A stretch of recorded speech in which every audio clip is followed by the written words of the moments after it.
and to rebuild Egypt's economy. In Cairo, residents were divided. I think that El-Sisi is the one for this critical time. We've tried for the last 3 years, and this country needs a strong man to drive the ship to safety. El-Sisi and the Interior Minister were unable to solve the country's security problem until now. So how can he run for president? El-Sisi's opponents say his candidacy would escalate political divisions. The former defense minister played a major role in former President Mohamed Morsi's ouster.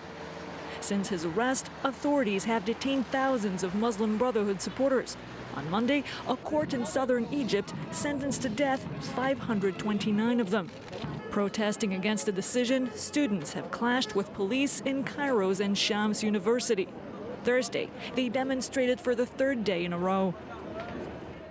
Well, joining us now, Marie-Ange Barbary. She's a Franco-Egyptian activist, member of the Voice of Egypt collective. Thank you for being with us here. Thank you for inviting me. On France 24, let's wind back the clock a little bit.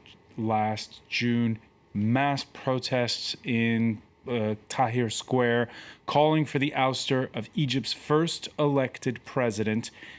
And it was Field Marshal Sisi who gave that ultimatum, became defense minister, and now looks like a shoo-in to become the next president. Do you regret the ouster of Mohamed Morsi? I think the ouster of Mohamed Morsi was a must.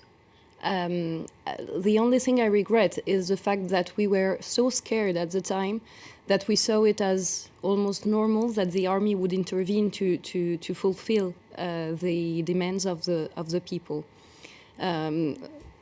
People were really scared at the time that Egypt would fall into violence, and this is why the army intervened.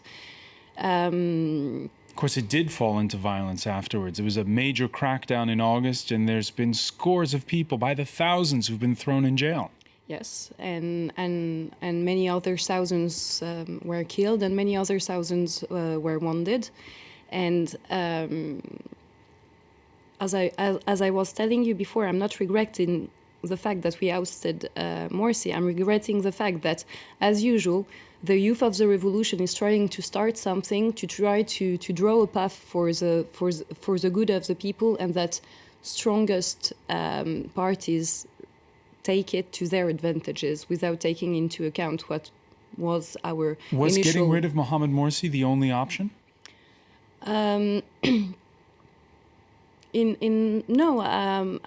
my opinion, yes, but because Mohamed Morsi failed to answer to the people's claims, there was no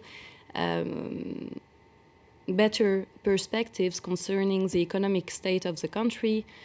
He was governing the country for and by the Islamists only, and all the rest of the population didn't feel as legitimate Egyptians. So yes, for me it was a must, but of course, in exchange, you now have a lot of people with close ties to the former strongman Hosni Mubarak. You have, for instance, the new chief of staff, whose son is married to Field Marshal Sisi's daughter.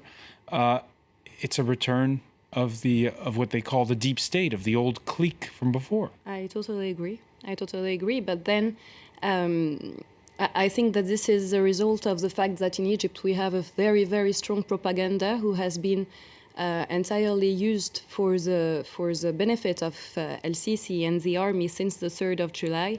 And we got to a point where in Egypt things are bipolarized. You have on one side the pro-Sisi and you have on the other side the pro-Morsi. And we totally forgot about the revolution, the youth, and the people who had real claims and real dreams for a better tomorrow. And this is unfortunately what is happening in all the medias in the world. We don't give a voice to the third way. So, at the time, did you applaud? Were you happy that Field Marshal Sisi had stepped in? I didn't applaud to Marshal Sisi. I applauded to the fact that an initiative led by young Egyptians had success. I was very clear at the time.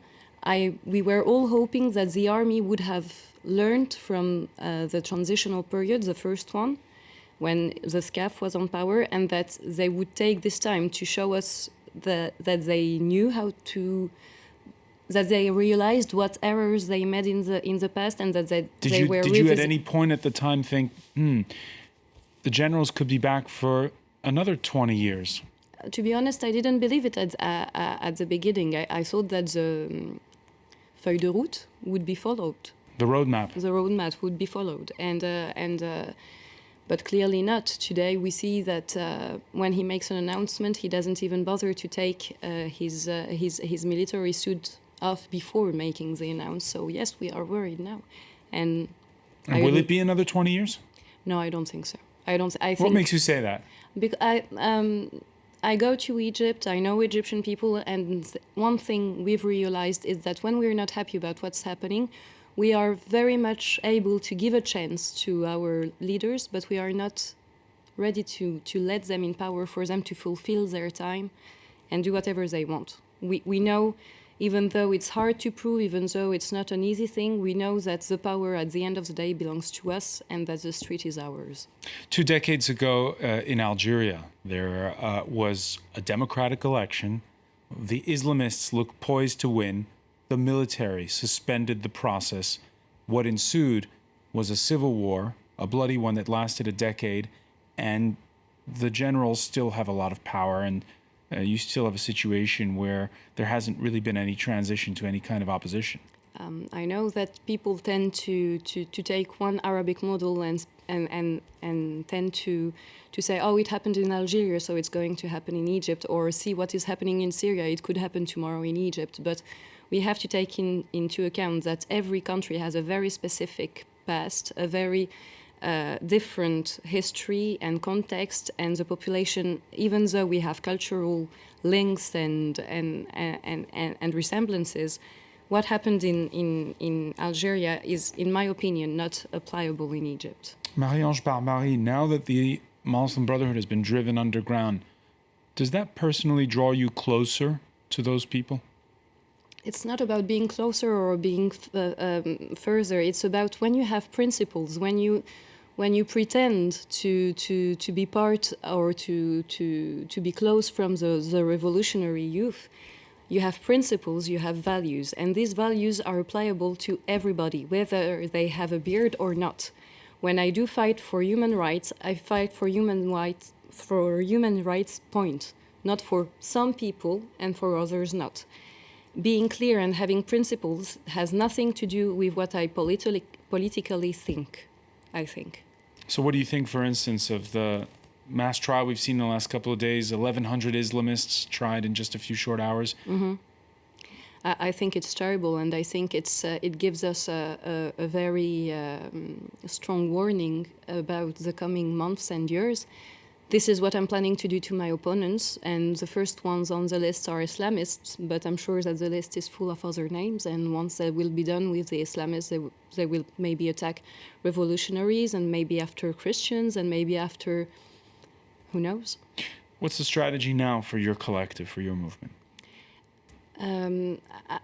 I personally think that maybe right now the street is not the right answer, because medias in Egypt have successed in making people think that those who protest are Muslim brotherhoods, which is not a crime in itself, but which is not going to serve our cause. So I think that people are very much aware right now that it's time to restructure and rethink and invent new ways of protestation. And finally, you said that you're optimistic there won't be an Algeria scenario. What makes you so sure of it? The way the Egyptian society is made, in families people disagree. You have in the same family Muslim brotherhoods, revolutionary youth, people who work for the army, and even though things can go in a very sad way sometimes, people speak to one another, and this is one of the great achievements of the revolution. The fact that before we all lived apart in our little world, but now we are open one to another, and I think that It gives you hope for what's to come. no, Marie-Ange, I think that injustice is not the right path, and Egyptians will wake up at some point because they won't bear it for all right. too Marie-Ange much longer. Barbarie, I want to thank you very much for joining us here. Stay with us, much more to come here on France 24. We'll have more news, plus the day's business and sports.